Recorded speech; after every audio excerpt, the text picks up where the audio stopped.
Hello, relatives. This story really pertains to couples, but really it's about relationships, which we all have. So I hope you find some value in this. Once, when the world was younger, there was a beautiful canary community, and there was lots of couples, beautiful canaries that had found their partners. Oh, so in love they were. They would sing and they would dance for each other. But there was this one couple, and they just had so much tension inside. Neither realized what it was that they were doing wrong in their relationship, but they both felt hurt. They both doubted if the other truly loved them. For you see, the father canary, he was such a good provider. He was always bringing home gifts. He would bring home grasshoppers. He would bring home caterpillars, kept his family really well fed. When she would go out to stretch her wings or do a little hunting herself, he would clean the nest out for her. Oh, he would be so happy to do this for her. And she would come back to the nest and she would acknowledge it. But he didn't feel from her that gratitude, that excitement, that joy he was hoping she would have. When he would bring her the food, she would eat it quickly or share it with the young ones. But other than a thank you, it was almost like she just simply expected that this was what he should do for her and for the family. And he felt that she didn't know, didn't understand, didn't realize that this wasn't easy for him. He would get tired too, and yet still he would send her out to have time, cleaning the nest for her, trying to show her that he loved her and he appreciated her. And yet she would come back at him on many occasions asking him, "Do you love me?" "Of course I love you." "Do you think I'm pretty? Do you like my song?" "Of course I do."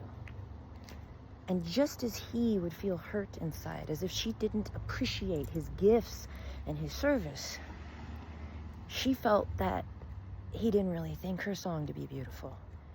He didn't really realize how much work it took to take care of the kids and keep them happy so that when he came home, he would be able to rest, come home to a decently clean nest. He would never tell her she was beautiful. He would never tell her, "Oh, that song was lovely. What a good job you did." He would never tell her, "Oh, this sounds like it was a really hard, long day for you. Well done, my lovely wife." And he really wouldn't ever tell her the words, "I love you."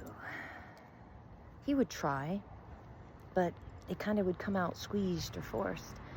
And so she would feel hurt inside, unappreciated and unloved. And so they grew farther apart. And both of them stopped doing many of these little things together. Till one day they had a huge fight. "You don't love me. You don't appreciate me. You don't know how hard I work. You don't know what I go through. You don't know what I do for you. You don't know what I've sacrificed for you. You don't care about me." Oh, both were so hurt, so frustrated, because for the father canary, how do you not see? So I don't tell you you're beautiful and I love you all the time. I show you I'm there every day. And for her, yes, you're here every day, but isn't that what you're supposed to do? Why can't you just tell me? Why can't you just tell me these things? So finally, after this big fight that the children heard, they went to go speak to some of the elder canaries about this problem. The elder canaries listened, they smiled and chuckled to themselves a bit.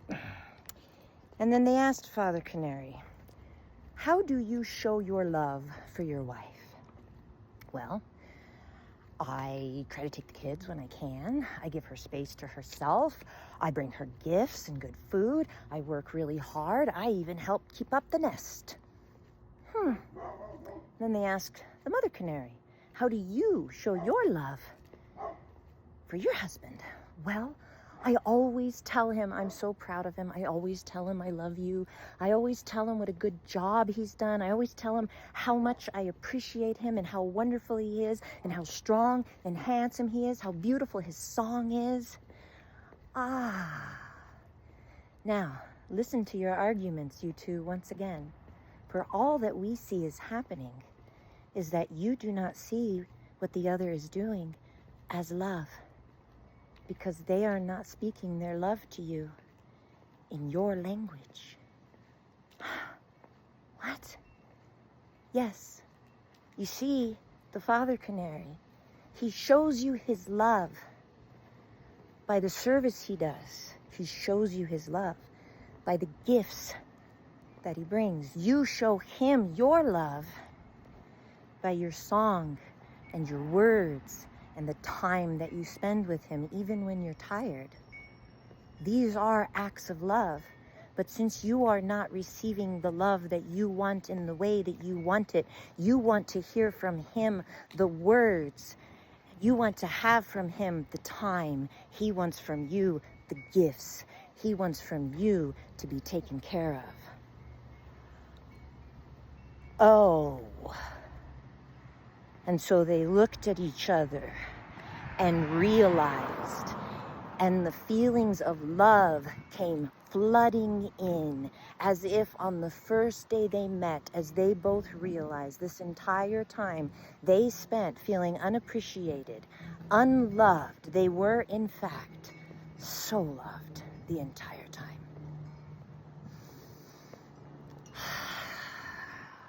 I've had experience with this one myself. It's funny that this is an old story, but there's actually a new book written on it. Gary Chapman's 5 Love Languages. There are 5 primary love languages, expressions of love: gifts, acts of service, words of affirmation, physical touch, and quality time. And the challenge is, however we feel loved, that's how we express love to others.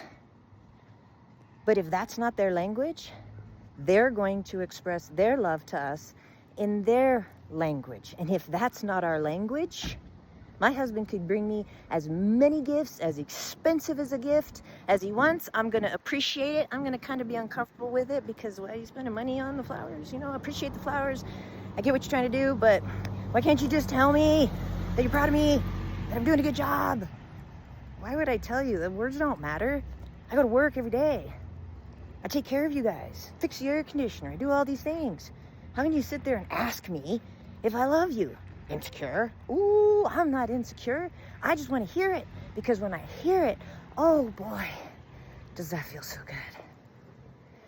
That book, and it making so much sense, saved my relationship about 12 years ago. And I remembered this story too, because this isn't a new problem. We sit there in relationships feeling underappreciated, sometimes outright unloved, even when we're children with our parents, and vice versa, because of the way we need love to be expressed, it's not being expressed. And it hurts the others so much because they're sitting there in their language, showing us, telling us, giving us every day their love, and we're essentially rejecting it, telling them that's not good enough. This is what I need from you.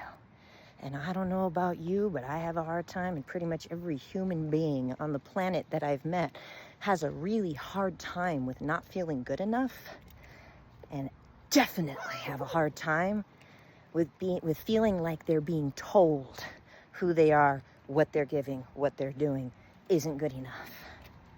So I share this old story with you, and please share to keep these stories alive, with a prayer that perhaps you find a mirror in it. They do an online test for the book if you want to go do that.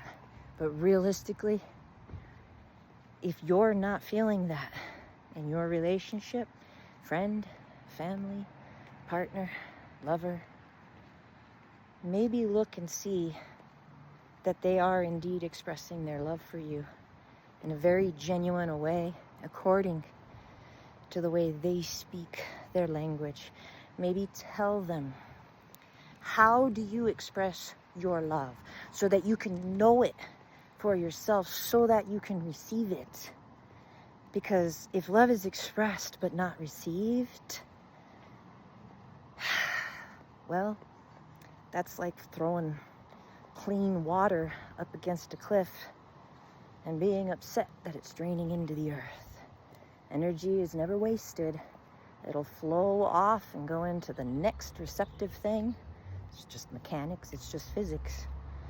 But when we feel like we're starved for that love, for that attention, when we feel like we're starving to be seen and heard, and it's there all along, we're just not recognizing it as food, your life can change simply through realizing most of the time it's been there the whole time, just not in the necessarily in the way you wanted it, or perhaps outright needed it.